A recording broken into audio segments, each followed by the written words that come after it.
یہ گمراہیاں جو ہمارے ہاں گھر کر رہی ہیں، اس کا علاج کرنے کی ضرورت ہے۔ اعلیٰ حضرت رضی اللہ تعالیٰ عنہ نے شرطیں لکھ کر کے رکھی ہیں کہ کس سے بیعت کرو گے، کس سے نہیں کرو، کیونکہ سب سے زیادہ یہاں گرنے کے چانسز یہاں ہیں۔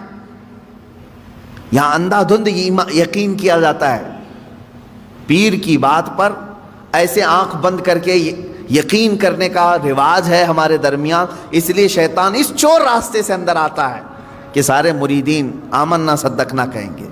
میرے عزیزو، یہ بات میں اپنے لیے بھی کہتا ہوں، آج اگر مجھ سے بھی کوئی بیعت ہے، میرے ہر اس مرید سے بھی میں یہ کہوں گا، اس وقت تک تمہاری بیعت قائم ہے جب تک میں شریعت پر قائم ہوں۔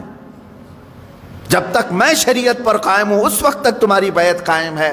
اگر مجھے شریعت سے ذرا برابر ہٹا دیکھا، میری بیعت توڑ دو، بلکہ خود ٹوٹ جائے گی۔ یہ بات اس لیے عرض کر رہا ہوں کہ شریعت کے ترازو میں ہر ایک کو تولو۔ میں دوسروں کے متعلق نہیں کہہ رہا، مجھے خود تولو۔ جو مجھ سے بیعت ہوا ہے اس مرید سے بھی میں کہوں گا کہ شریعت کے دائرے، یہ نہیں کہ میرے پیر نے کہہ دیا آنکھ بند کر کے، جیسے آج کے لٹھو مرید ہیں کچھ، پیر صاحب نے کہہ دیا نہیں ہونا ہی ہے انہیں، نہیں، پہلے پرکھو اس کو کہ پیر نے اگر حکم دیا ہے تو رسول پاک کی شریعت کے مطابق دیا کہ نہیں دیا۔ مفتی اعظم ہند رضی اللہ تعالیٰ عنہ اپنے ایک مرید کو ٹکٹ لانے کے لیے بھیجے، اور وہ ظہر کی نماز قضا کر گیا۔ عصر کے ٹائم پر پہنچا تو سب سے پہلے مرید سے یہ پوچھا کہ ظہر پڑھی تھی کہ نہیں پڑھی تھی، ظہر تھی یا جمعہ کی تھی؟ اس نے کہا لائن میں لگا تھا، چھوڑ کے جاتا تو پھر لائن ٹوٹ جاتی اور ٹکٹ بھی نہیں ملتا، آپ کا چھوٹ گئی۔ تو آپ نے جلال کا اظہار کیا، ٹکٹ پھینک دیا۔ یہ پیر و مرشد ہے۔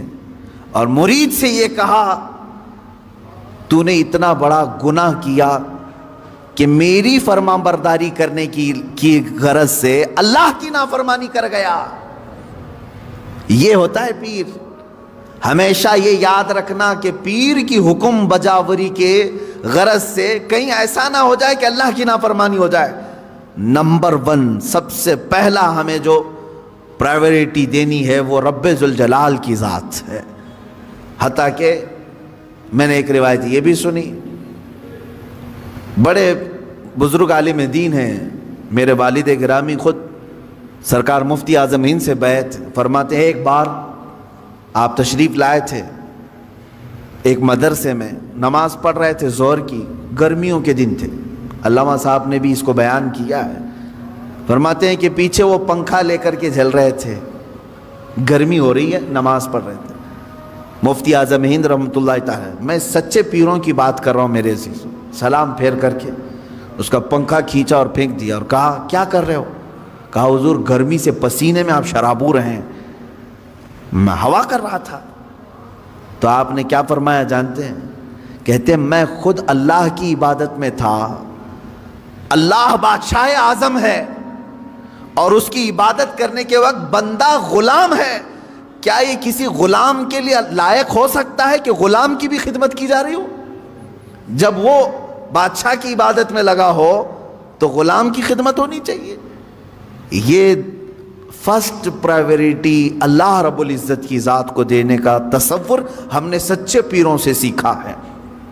یہ نہیں کہ نماز چھوڑو، پیر کی عبادت میں لگا ہے، سب جنت دلا دے گا۔ کہاں کی جنت دلائے گا؟ کون سی جنت دلائے گا؟ بہت سارے پیروں نے اپنے مریدوں کی نمازوں کو برباد کر رکھا ہے، کہا نہیں تمہیں کیا ضرورت ہے، میں سب بخشوا دوں گا، سب بخشوا دوں گا۔ جو پیر ایسا کہتا ہے اسے قبرستان لے کر کے جاؤ، جو بھی مرید مرے اس کے ساتھ دفن کرو، اسے بٹھاؤ اس کے ساتھ، منکر نکیر آنے والے پیر صاحب بیٹھو یہاں پر، جب تک پورا حل نہیں ہوگا اٹھ کر کے نہیں جانا، دیکھتے ہیں تمہیں یہ قبرستان تک نہیں جا سکیں گے۔ حشر کے معاملات بہت سخت ہیں، جہاں نوح علیہ السلام ڈر رہے ہیں، موسیٰ علیہ السلام ڈر رہے ہیں قیامت کے دن، پیر صاحب کہتے ہیں میں بخشوا دوں گا۔ اور یہاں صبح سے شام تک عورتوں کی بھیڑ میں بیٹھا ہوا پیر، وہ کہتا ہے میں سب کی بخشش کروا دوں گا۔ عورتوں، ہاں مرید کرنا جائز ہے عورتوں کے لیے، لیکن مصافحہ، بدن دبانا، مالش کروانا، یہ چیز ہرگز ہرگز شریعت کی اجازت نہیں دی جاتی۔ ایسے سارے لوگوں کی میں تردید کرتا رہوں گا، اس لیے کہ اپنی قوم پہچانے۔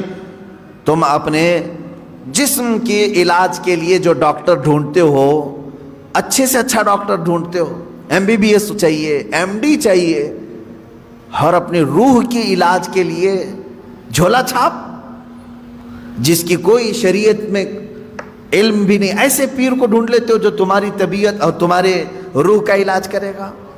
وہ کیا علاج کرے گا؟ وہ خود بیمار آدمی ہے بیچارہ، روحانی بیمار ہے۔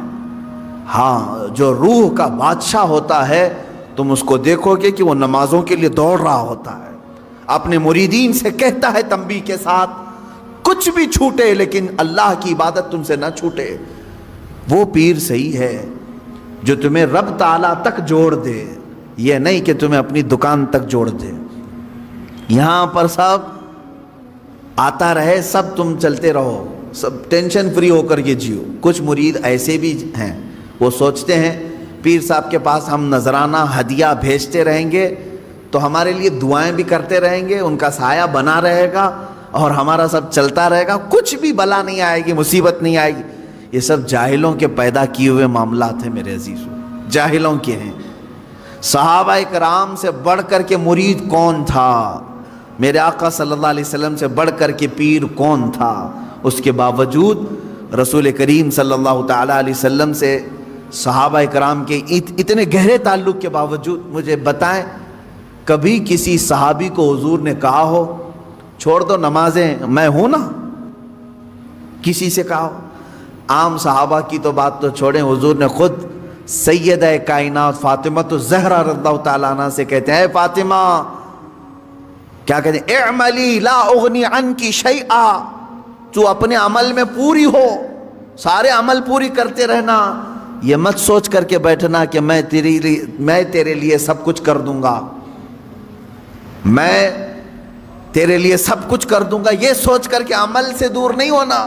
حضرت فاطمہ کو جب حضور یہ کہہ رہے ہیں تو کون سا پیر ہے جو اپنے مریدوں کو نماز کی چھٹی دے رہا ہے؟ آؤ سب قوالی میں بیٹھو، نماز معاف ہو جائے گی، ہے؟ آؤ یہاں گانے باجے بھنگڑے لگتے رہے، تمہاری نمازیں جاتی رہیں۔ معاذ اللہ رب العالمین۔